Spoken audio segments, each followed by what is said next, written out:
Good morning, good afternoon, good evening, wherever you are, whatever you're doing, and welcome to another episode of the Daily Red.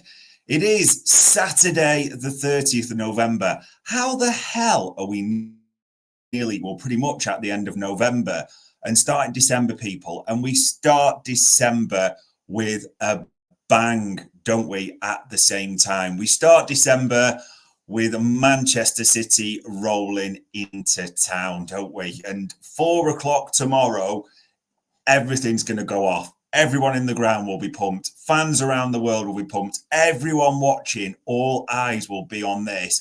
There will hopefully, and I know there will be, just an absolute wall of sound that greets Pep and Manchester City tomorrow. Every cross, every tackle, every shot will be cheered. Things will be booed. And we absolutely cannot wait for this one. I've never done a pod before where I'm almost salivating as I'm talking. This is absolutely insane.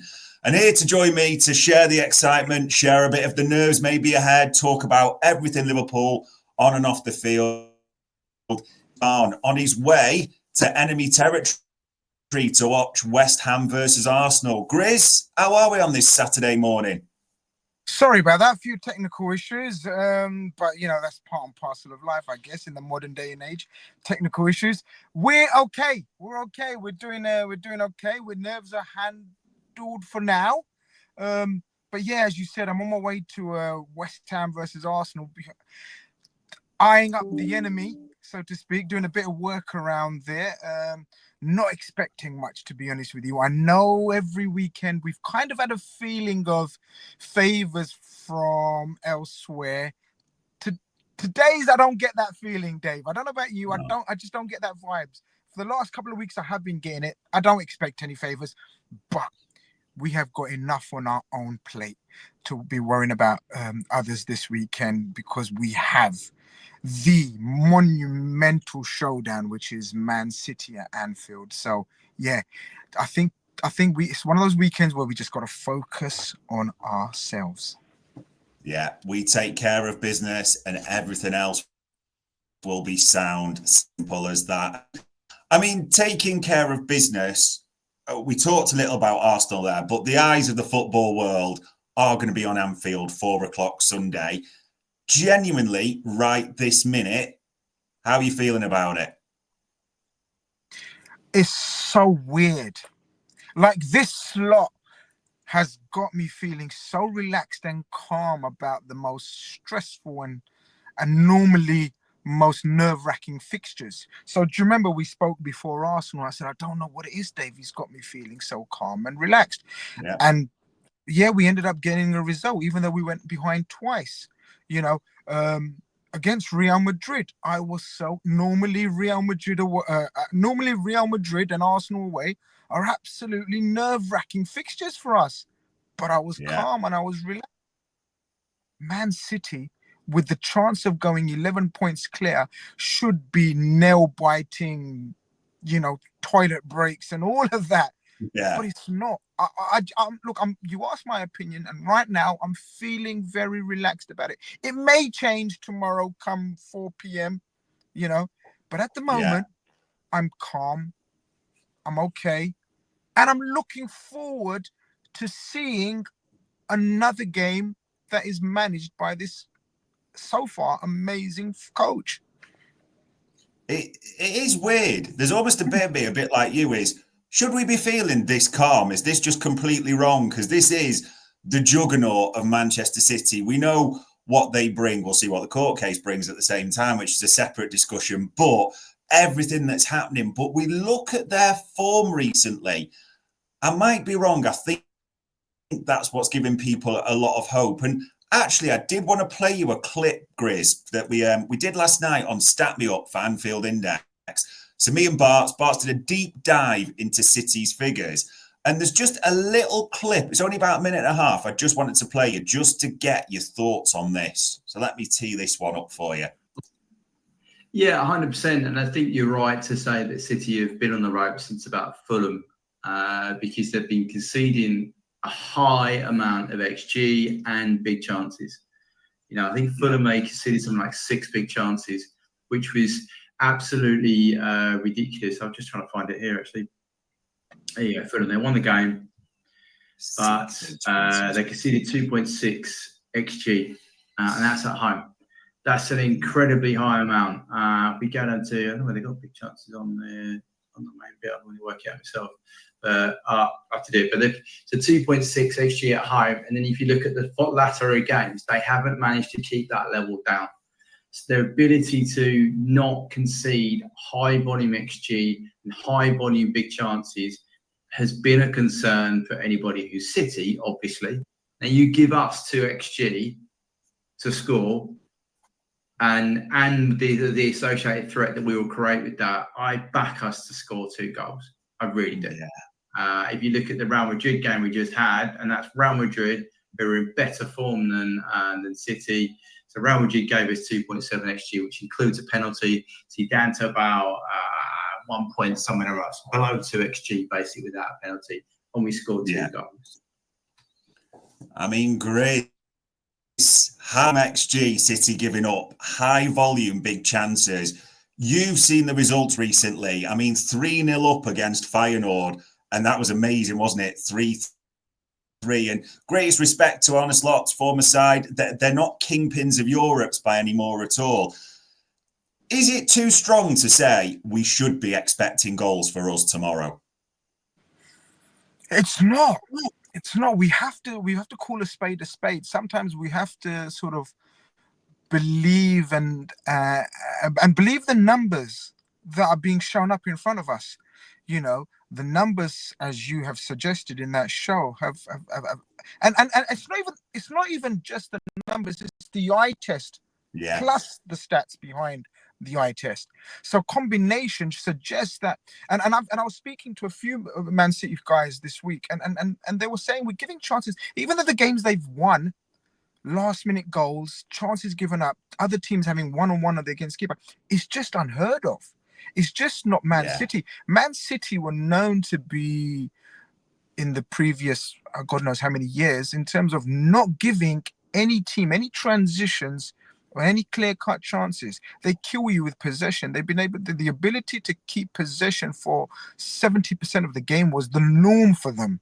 Yeah. And, you know, it's just not the norm. And again, it's just this factor of this massive, huge, influential figure that is missing from their midfield. And it's coming to the fore now how one-man team they are. I mean, nobody likes admitting that. No coach likes admitting that. No fan base likes admitting that.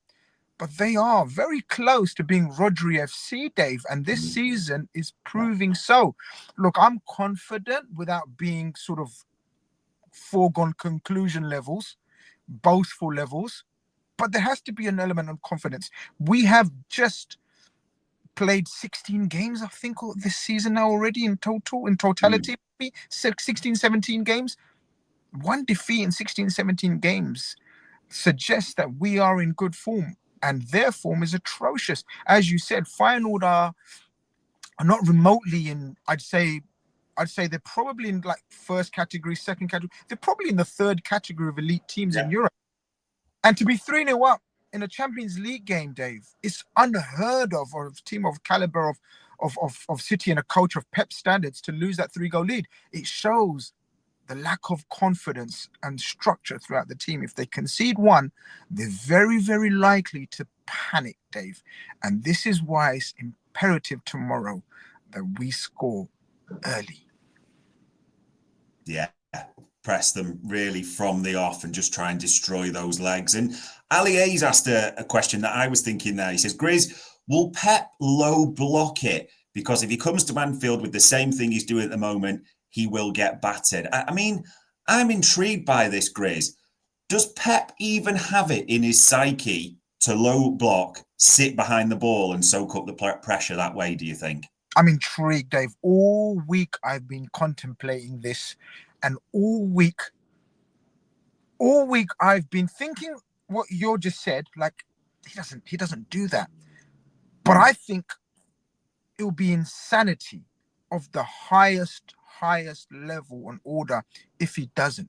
Because if he comes to Anfield and tries to sort of match us for like sort of stride for stride, and let's see, play his normal game, which is a very high line, which is very trying to get many people in the box as possible, keeping possession, and playing out from the back, using Edison as a keeper sweeper, and all of that will play into our hands, Dave.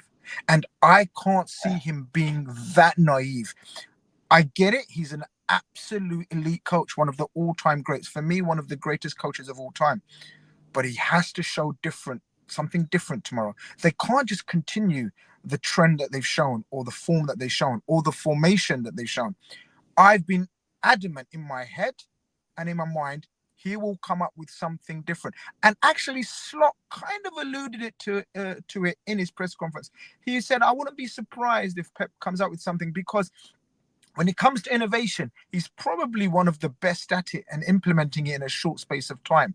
So for me, Dave, I think he comes with a different plan tomorrow, completely different. Do you remember a couple of seasons ago when they came and played for a 0-0 draw, and they actually played for a 0-0 draw, and they got it because we weren't able to break them down. In fact, they missed a penalty and probably should have won the game, but they played a total different way than they usually do. So I'm expecting something of the similar ilk. It will be interesting. Ali A said, wondering there if it's stubborn.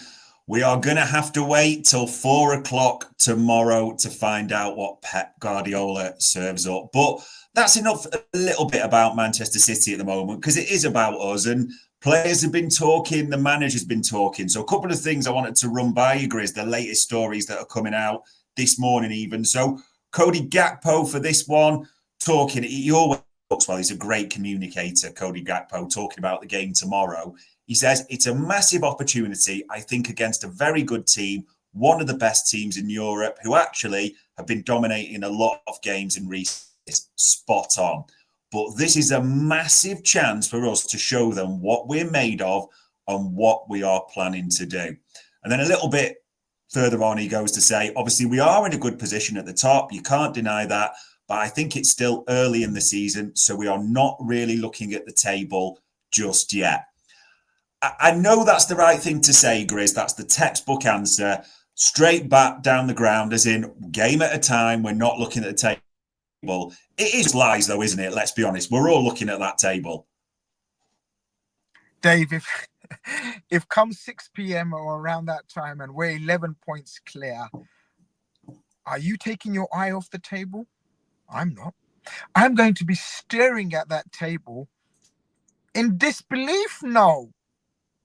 In absolute ecstasy and positivity and a beaming smile, yes. To be 11 points clear at the start of December or at the end of November, ahead of the main challenges that you'd say at the start of the season is Manchester City, would be a sensational place to be. I'm not counting my chickens yet, but if we are, Dave, I am confident in saying that for me, that would rule out City of the title picture.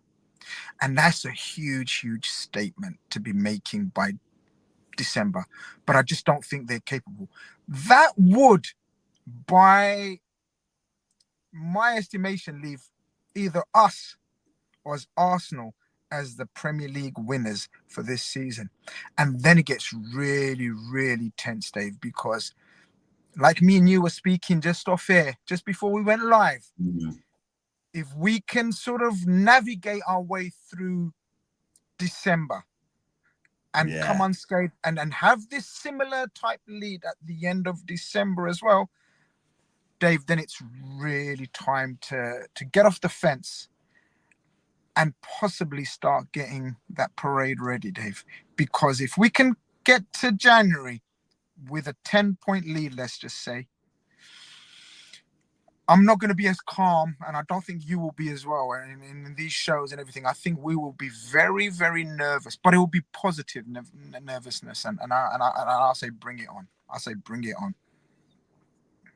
Yeah, it will be interesting. Ali said if that does happen, it would be between us and Arsenal. And if this has happened, like you said, by the end of December, it's hard to argue. But One man who is a lot calmer than us at the moment, Arne Slot, the tactical genius himself. And all the embargoes are full, naturally, of his comments. There's just a couple I wanted to sort of pick out for you here, Grizz. He is quite praising of Pep Guardiola a lot. As he says there, he is the one who invented, maybe not invented, maybe it was done 100 years ago, or came up with the idea of inverted fullbacks and then thought, right, now I'm going to push my centre-backs like John Stones into midfield. And he really does talk about, here, you always see new things or inventions with him. They have a very clear and good and clear playing style. And he did talk that he would do extra analysis on Pep Guardiola and City. Again, as much as we'll be aware of the threat, and I know he says that, and he's obviously got great respect. It seems that Pep is one of his heroes, no doubt about it. Arne Slot will just predominantly be focused with our lineup and our setup, won't he? Yeah, but I do like the mixture that he brings, sort of in terms of concentrating on his own team and his own playing style, his own philosophy, but also taking into consideration how the other team is constantly adapting to us. So we know we're Liverpool Football Club, and every time we play another team, the other team in opposition will have done so much analysis on us. And I love the way he respects and appreciates that, and is therefore willing to adapt literally in-game management, wise. Yeah. Like, he's not stubborn in saying, okay, we'll start off with playing inverted. Our left back will be inverted. Our right back will be sort of playing as an orthodox winger, orthodox fullback. And that's the way we're going to stay. If, for example, they've doubled up on that side and they know that we're going to play that, he has a plan A, a plan B, and plan C. And it's been so apparent and it's refreshing. Again, this is not a dig at the previous regime or the tactics, whatever, because, we don't need to have digs. We're not like that. But it's something different and it's something refreshing and it's something new. And it just means that we don't go stale, or we haven't gone stale. And this is why I think it's been a positive way, because we haven't gone stale. So many thought that we're gonna go stale, or we're gonna have to start from scratch. We haven't done either. We haven't gone stale and we haven't started from scratch. And it's because of this man. And long may it continue, Dave. Long may it continue. Yeah, absolutely. He's been genuinely sensational. And people are twigging onto it. The second half changes that he's making, he's analysing the game, he's adapting us accordingly, and it is going so well. So, yeah, sure, in the future, let's hope he's spoken about in the same way.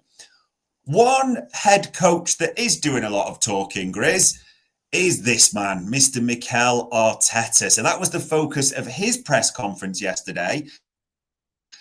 You could say maybe giving his wise words, that's one phrase for it, to Arne Slot about how to deal with a lead in the title race. That experienced winner, Mikel Arteta, saying, well, yes, we've been there. To sustain it for 10 months is extremely difficult. Everything has to go your way. Sadly, when you think you have it, I love this quote, one day, plop, it collapses. And it can be through a result, it can be through injuries, it can be through any kind of decisions. And it can happen in any moment, and we have to be ready for that. Mikel Arteta giving Arne Slot advice on how to deal with the title run-in. Grizz, I don't even know where to start with this one, to be honest. Do you know, I've been bemused at the delusion of that fan base for the last few weeks, and I often wonder where it comes from and where it's coming from. Where's this sort of where are these takes coming from? How is it influenced? What is it influenced by? Is it social media? Is it their past record, sort of when they were under Wenger? Maybe that superiority complex is still from that era, the Invincibles many moons ago. Is it from there? I kind of think it's a lot to do with their coach.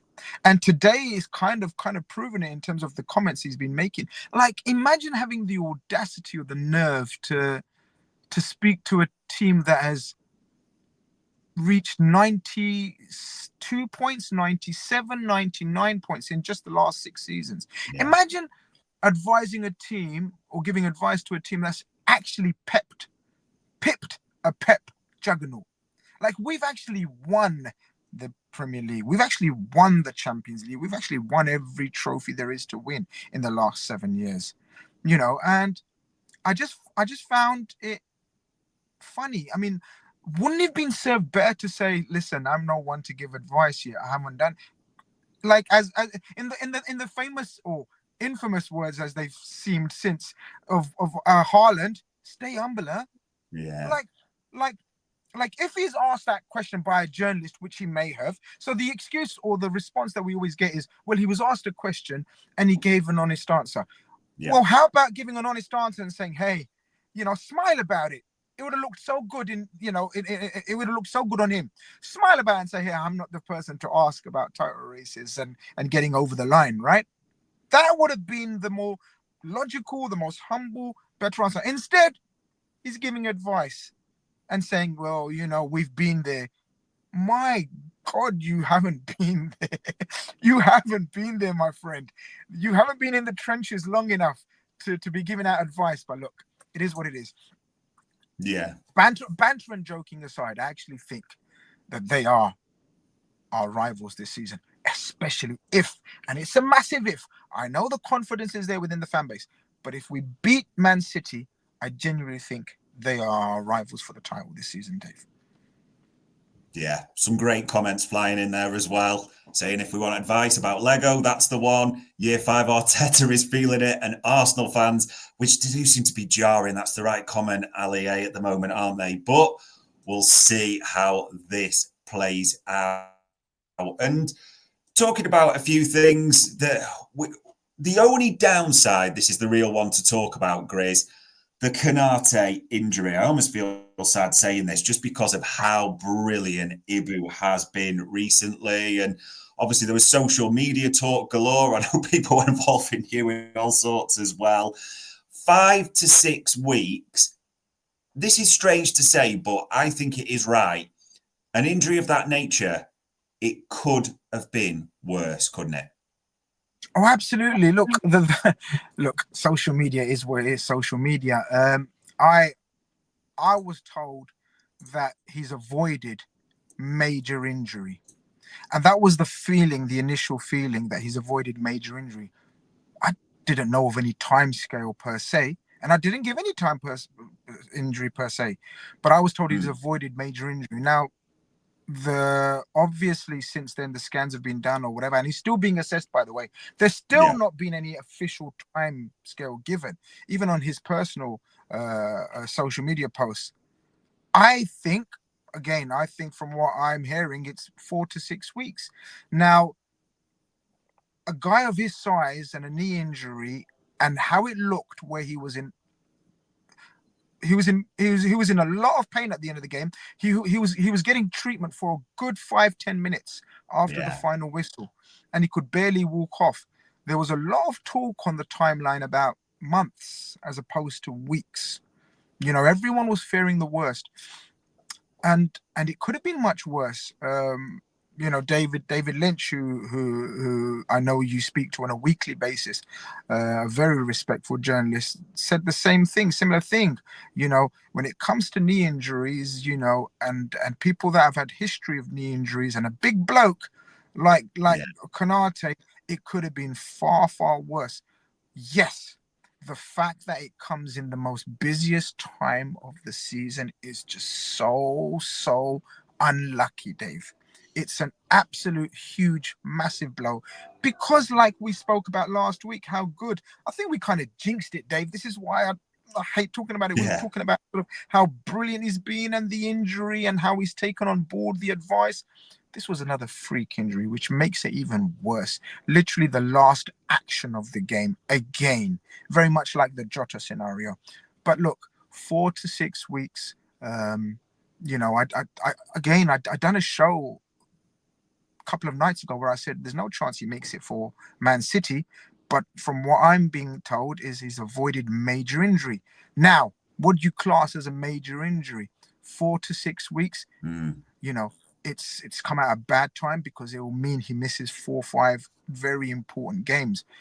But long term, if it means we get a fully fit and something positive out of a negative in terms of a refreshed and rested Konate for the remainder of the running, we take it right now, Dave. It's a blessing.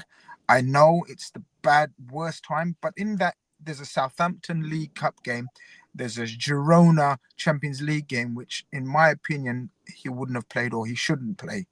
And then you've got a home game against Fulham as well, take into consideration, where realistically we wouldn't be relying on Ibu Konate to be having a masterclass. So that's 3 games out of the 6-7 that he's supposed to be missing. So I'm trying to make a positive out of a negative, but obviously not everyone will see it like that. It is what it is.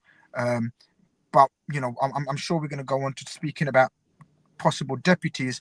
But for him and for us, it is a massive, massive blow. Yeah, indeed. And speaking of deputies, we have to pray they step up. As Ali and a few others say in there, Gomez will step up. Are you expecting it to be Gomez? Because he was the one that came on against Brighton, wasn't he? When Ibu was holding his arm and did a great job against Brighton, and Danny Welbeck, really key for us in the second half. He's got that experience. Are you expecting him to Kwanzaa tomorrow? Yeah, I'm absolutely expecting Joe Gomez, especially with the experience and the understanding and the relationship that he's already had and got with Virgil van Dijk. I think Slot will be keen to sort of re-establish that partnership. And it's a throwback. If Alisson is returning possibly in the next week or so, we don't know if he's back for tomorrow for sure. Let's assume he's not. But in terms of the rest of the back four, Mr. Dave Davis, this is a throwback to the legendary back four, which is Trent, Gomez, Virgil, and Robertson. Yeah. Let's have one last hurrah. Hopefully not one last hurrah, but let's bring back the muscle memory and the tactical memory and the performance memory of seasons gone by. Because look, Joe Gomez and Virgil van Dijk at their best were probably the best centre-back pairing we've had in our illustrious history, some would say. So let's hope that we can revitalize that Joe Gomez, eh? Yeah, no doubt. As Numeruno says there, we forget he was partnered with VVD when we beat City. We did keep a clean deal in that time as well. He will step up, I believe, strongly. And yeah, there is a lot of faith in Joe Gomez for so many reasons. Fingers crossed. He'll be. Look, I know scripts and football and all that very rarely actually come to fruition. But imagine, Dave, like sort of Joe Gomez, virtually most reliable journalists suggesting that he's out of the door. Like he's being allowed to speak to other clubs. Yeah. If a suitable offer comes for him and the club, then he will be let go. But he stays. He vows to fight for his place. He starts off the season, I think it's fair to say, 4th choice, Dave. And now he could be the most, I don't know, how do you want to describe it? The most important squad player to come into the team at the most important time of the season. And how beautiful would it be if Joe Gomez enables us to win the Premier League in a season where most thought he was gone after all the injuries and all the setbacks?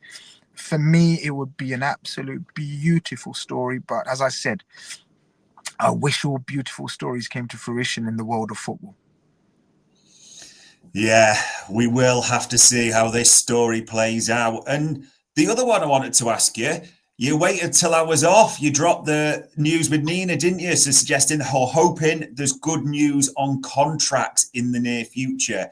Is that still what you're hearing, Grizz? Are we hoping still? Because, I mean, let's be honest. We are December tomorrow. From the January, they can sign pre-contract agreements with overseas clubs. The time is seriously ticking on this. I know FSG were in town as well. Are you hoping for good news or hearing about good news in the near future? Yeah, I haven't heard anything since, but I'm still confident in the news that I got that, around the City game, in and around the City game, And I'm hoping next week. But you're right. I'm like everyone else. The more it stays, the more we don't hear anything, the more nervous we become, and it's absolutely natural. It's absolutely natural because we know what can happen legally in January, right?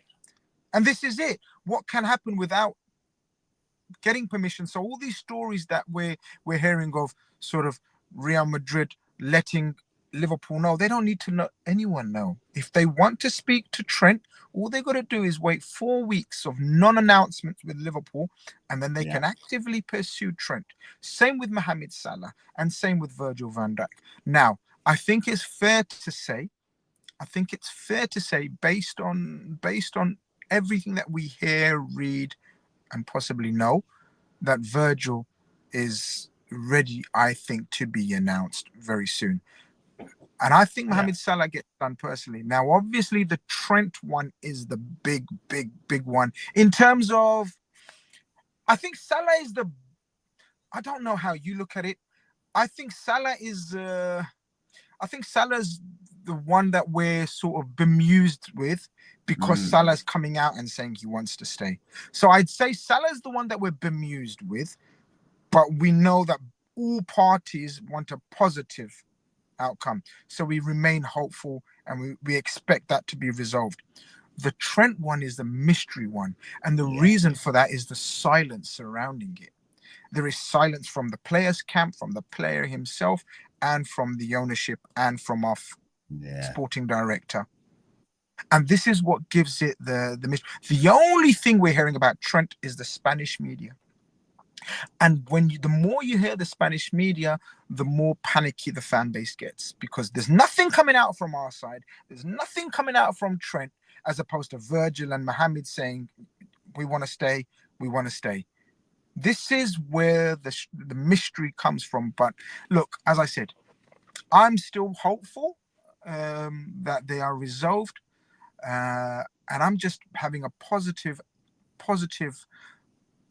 outlook and thoughts on the boost it will give to us, sort of, if they are all sorted and given extensions, the boost that will give us in the final running. I don't personally, Dave, I don't think any signing could top all 3 contracts being signed, sealed, and delivered.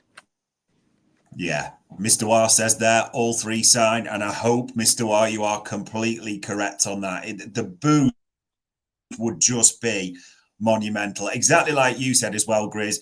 VVD, there's almost a feeling like we're waiting. We've almost mentally ticked 1 out of 3. Salah, we are thinking like Richard, Julian, Matt, whoever's, signing checks or in charge there. The man says he wants to stay. Let's bang our heads together and get that done, a compromise on both sides.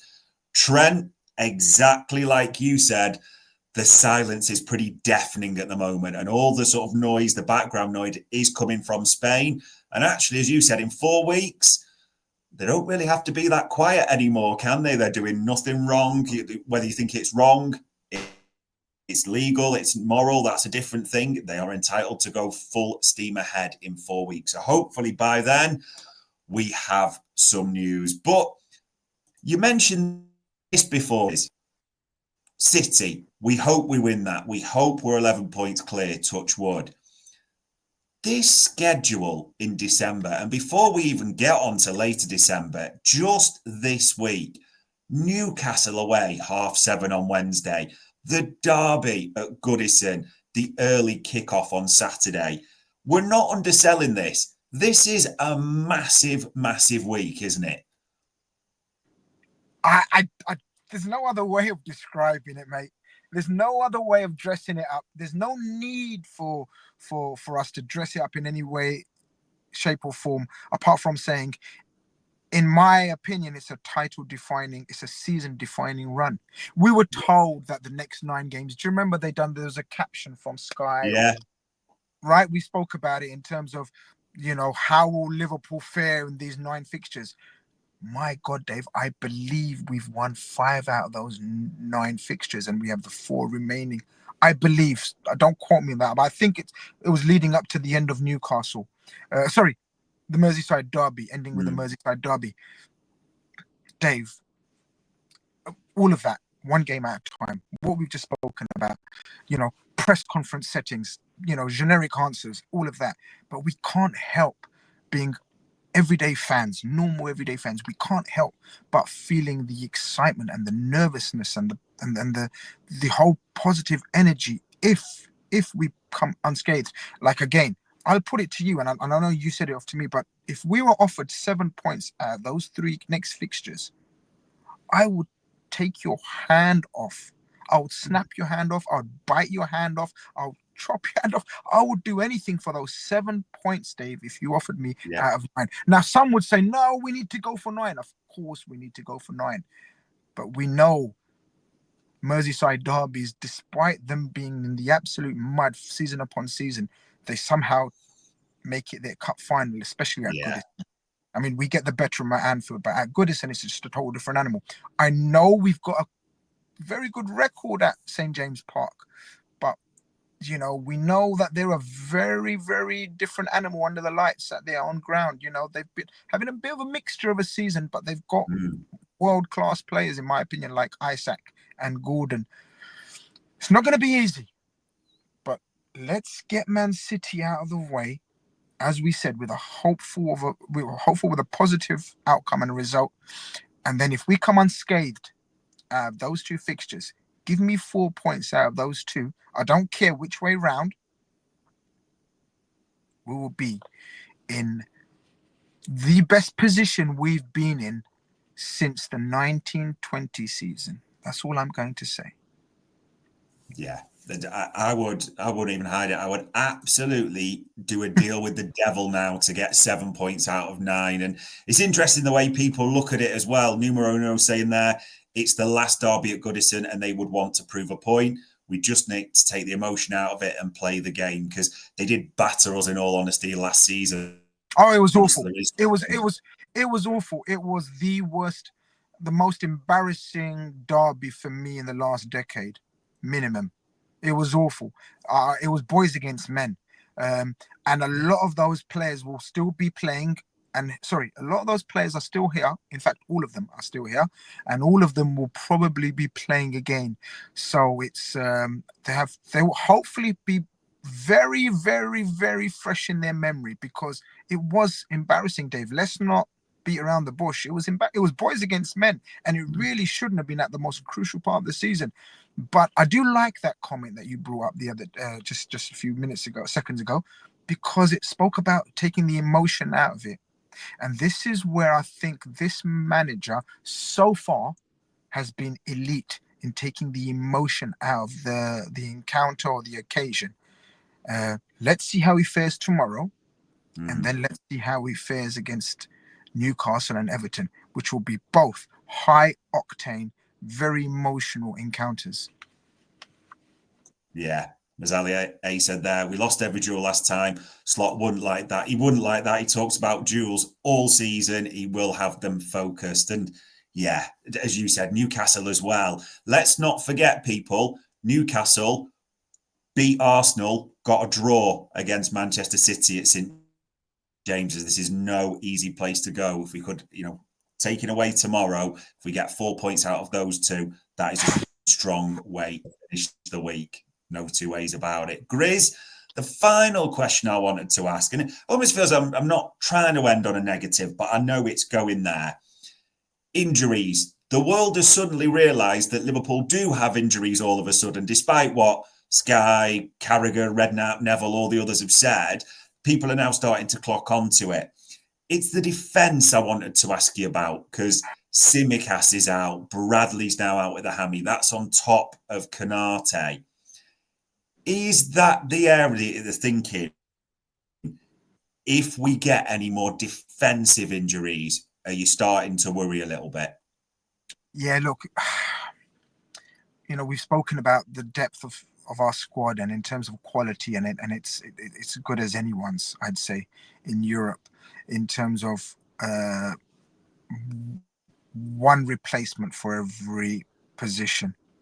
But when it comes to looking for a third replacement, there's not many clubs that can sort of go that deep. And now that we've got our replacement in Bradley and Simicast for Trent and Robertson. Let's just assume Trent and Robertson are the first choice.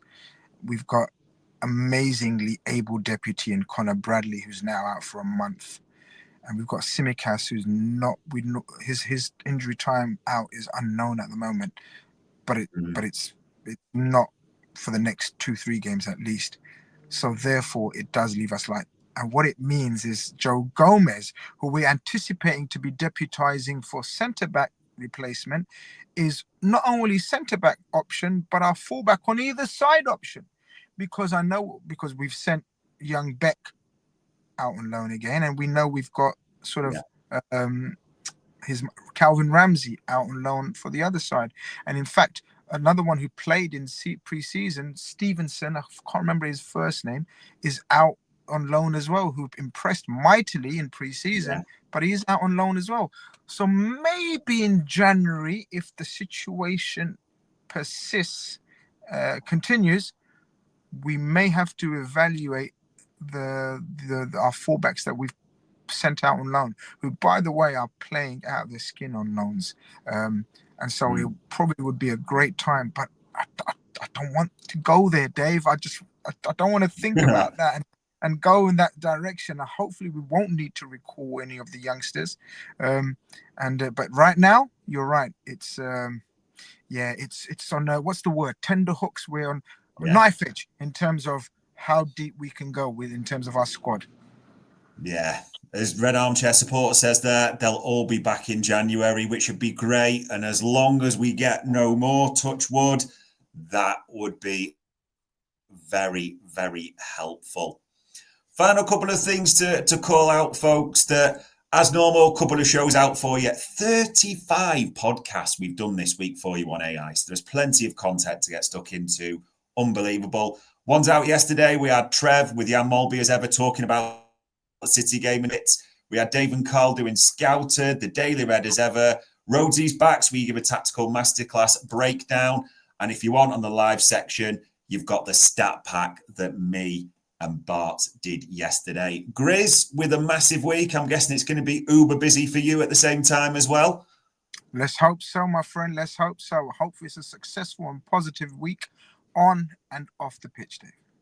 Yeah. And the next time we're speaking, easy to say, we'll have played City, we'll have played Newcastle, and we'll have played the Merseyside derby. So let's just hope the next time we're speaking, we are in the same buoyant mood as we are now. In fact, scratch that.